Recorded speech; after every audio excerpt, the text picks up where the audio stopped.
There's a big free agency update concerning the Toronto Blue Jays. So, with an embarrassment of riches in the depth department, the Jays need one more piece to complete their offense.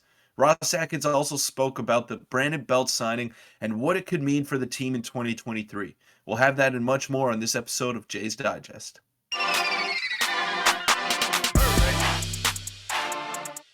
What's up, Jays fans? I'm your host, Peter Vryonis, alongside host Nick Gosse.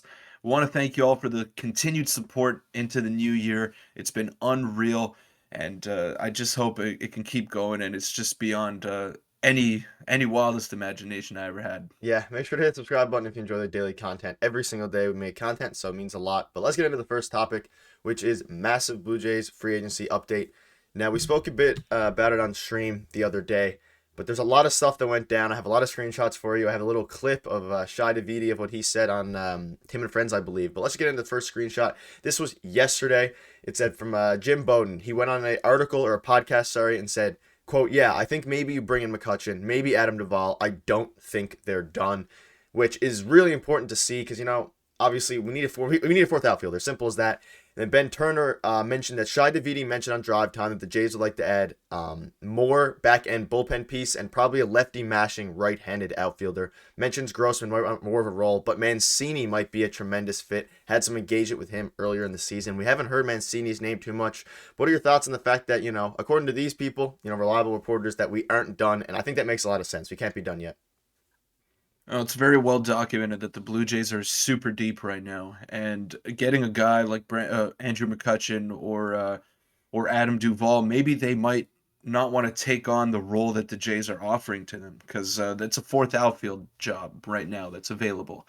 So I think the only option might be Trey Mancini because he might not be offered any significant role anywhere else. He kind of tailed off once he got to Houston, and he's not the same player that he used to be early on in his prime in Baltimore. So maybe that might be the only option that the Jays have available to them. But if Trey Mancini's your 13th man, then you're not really complaining, are you? But Adam Duvall, Andrew McCutchen, they might think that they still have a lot to offer in a starting role, so they might not be okay with being a fourth outfielder. Yeah, and that's what people are saying all over Twitter and Reddit and stuff like that, is that McCutchen might want, and the players you mentioned as well, Duvall, might want a full-time role rather than what they're going to get with the Jays. That being said, they're still going to get a lot of playing time with the Jays, and we kind of saw that last year with Tapia. But bringing in Belt obviously cuts into that playing time a lot. So maybe it was maybe if we don't make another outfield move or a major one like that, maybe it was between Belt or someone like McCutchen, which would have been an interesting question for a video. But I have a couple more screenshots. This is from MLB Scoops. He's hit or miss. He might not be right all the time, but I'll imagine threw it in there. Blue Jays showing interest in outfielder Adam Duvall, and that's also been kind of well documented. And also, this is from Thomas Hall. I want to get your thoughts on this, Peter. Here are three free agents I'd sign to finish the Blue Jays offseason: Adam Duvall, Andrew McCutchen, Alex Reyes, and Matt Moore. Out of those four, if you pick two, who would you rather out of those, picking one from the outfielder, one from the reliever? Because I kind of forgot about Matt Moore. We haven't brought him up as much, but it's a very good point, especially because he's a lefty reliever. Well, we did bring up Matt Moore in one of our Oh, videos, yeah. previous videos that we had a couple weeks ago, or maybe a month ago, or something like that. But Matt Moore, he's a vet. He's playoff tested. He's pitched for good organizations like Tampa Bay, and he's a lefty, which is something that the Jays don't have much of right now. So I would probably go with Matt Moore and Andrew McCutchen. Those are the ideal ones. Alex Reyes, he walks a lot of guys. I don't know if he's quite ready yet for a high leverage role. Neither is Matt Moore for that matter, but you know what you're getting out of him. Whereas Alex Reyes, you're kind of hoping for a bounce back. So I'd go McCutchen and Moore. Yeah, I'd also go McCutchen and Moore. I'm super high on McCutchen, and Matt Moore, obviously, he had a great year last year. Reyes is coming off injury. Matt Moore doesn't have the velocity that Reyes does, and that's probably the benefit that you give Alex Reyes, is he'd be more of a flamethrower. But we're trying to win now, and having someone like Matt Moore would just, either way, I'm happy with any combination of those four. I would be happy with. And one Mm-hmm. final thing to finish it up is I'm going to play a clip from Shai Davidi here, so we'll let you listen in, and then we'll. It's basically just him saying that the Jays aren't done, and kind of gives a little wink almost. We'll. Oh, that's the wrong one. We'll play it now. Here's Shai Davidi. I'll let you listen. Or a pitcher to be picked up by this team, a starting pitcher to be picked up by this team. Yes. Okay. I still think they have room for a right-handed bat or something along those lines. And Jesse. Yeah, so you kind of see that. Basically, Tim asked, in case I cut it off with my voice, basically asked, "Do you think the Jays are done, or do you think they have another move in them?" And he kind of like grins and then almost like winks halfway through the clip. So maybe he knows something that we don't. He obviously is probably the most tuned in Jays insider that there is, especially out of the ones who actually speak to the media. And Twitter was kind of going crazy about that, saying that maybe he does know something. And he went on another, like I showed earlier in the screenshot, another podcast saying, or whatever it was, saying that the Jays might not be done. So do you have any final thoughts on that, or what Shai Davidi did there with his little grin? It seemed like he knew something. Well, it's exciting as a Blue Jays fan, but I wouldn't hold my breath for a big move for the Toronto Blue Jays. I think those big moves are out of the way. Don't look for another blockbuster Dalton Varsho type deal. I don't think it's going to happen. It doesn't need to happen. This team is pretty much set. They just need a couple of hand-picked pieces to just finalize the roster and truly become in the class of the AL. But I think they're almost there. Just need a couple of minor moves. Shai Davidi might be stringing us along a little bit there. Might be playing us for the fool when it comes to expecting a big move. Yeah, and maybe he's just talking about a fourth outfielder spot, because that's probably the most Yeah. likely scenario. I would not mind another big move, but I think we're set as is. It would. So we'll see how that goes. Let us know in the comments who you'd rather out of the players we discussed today, and maybe a Trey Mancini. That'd be cool. I love Trey Mancini. We played him against the Orioles a lot. He seems like a great guy, so that'd be cool. But we'll get into the second topic, which is a really quick one. Ross Atkins speaks out in the Brandon Belt signing. Obviously, yesterday's video we discussed the Brandon Belt speaking out on the signing, but Ross Atkins had just something to say. I figured I'd throw it in there for a little bit of discussion, and it is here's what he had to say. So Ross Atkins, via team statement on the signing of Brandon Belt, his consistency and experience on the game's biggest stages make him a great addition culturally and within our clubhouse. And it's interesting because I feel like that quote could literally be copied and pasted and used for Andrew McCutchen, or a couple of the other players were looked at as well. But I don't know. Do you have any final thoughts on Brandon Belt? Because we probably won't cover him much more in full videos. We'll obviously be talking about him a lot throughout the offseason. Do you have any final thoughts on the signing after it's been a few days since we made it?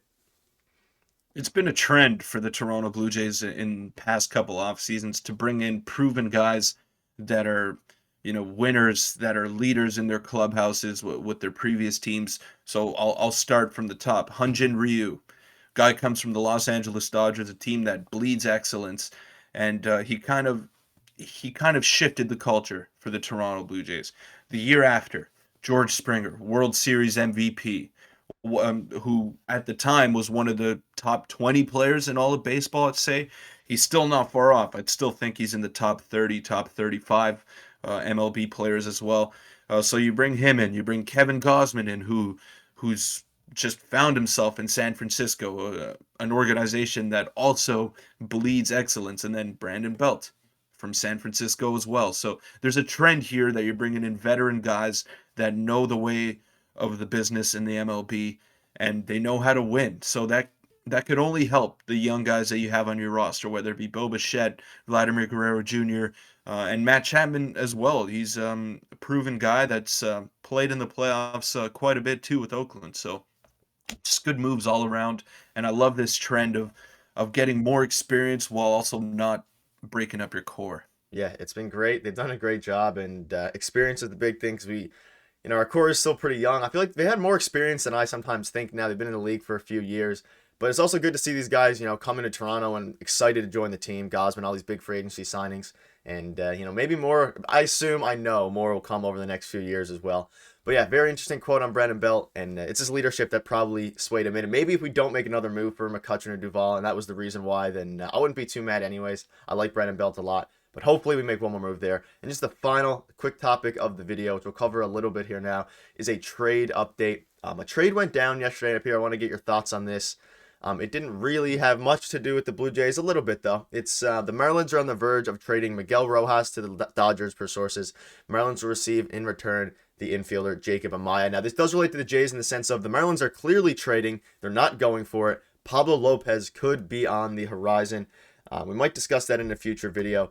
But I guess if your thoughts on the trade, I don't know much about the prospect, but Miguel Rojas, obviously we used to talk about him in packages surrounding trades with the Marlins. Yeah. And then maybe if we're going to go for Pablo Lopez, but I'm sure we'll cover that in another video as well. Yeah, well, Miguel Amaya is, I think, the 15th ranked prospect, or was the 15th ranked prospect in the Dodgers system, and I think the Marlins are going for it actually, because Miguel Rojas, he's older, he doesn't hit much. he's a little over the hill, and I think they're just trying to boost up their farm system a little bit while also acquiring pieces to make their team better. Now, for the Pablo Lopez discussions, I've heard that they want Luis Arias in return from the Minnesota Twins. Those are the two names that I keep hearing popping up. I don't know how legit those Yeah, rumors I saw are, the same. but at the same time, like Luis Arias is not a player that you're acquiring for your future. He's a guy that makes your offense significantly better. So I feel that they want to trade from a position of strength when it comes to Pablo Lopez. They have a lot of starters. They just signed Johnny Cueto, so it would make sense for them to go out and try to make their offense better and not keep wasting those prime years of Sandy Alcantara, of Jesus Luzardo, of Trevor Rogers as well. So it just makes sense for this team. I just think they're dealing from a position of strength as opposed to blowing it all up.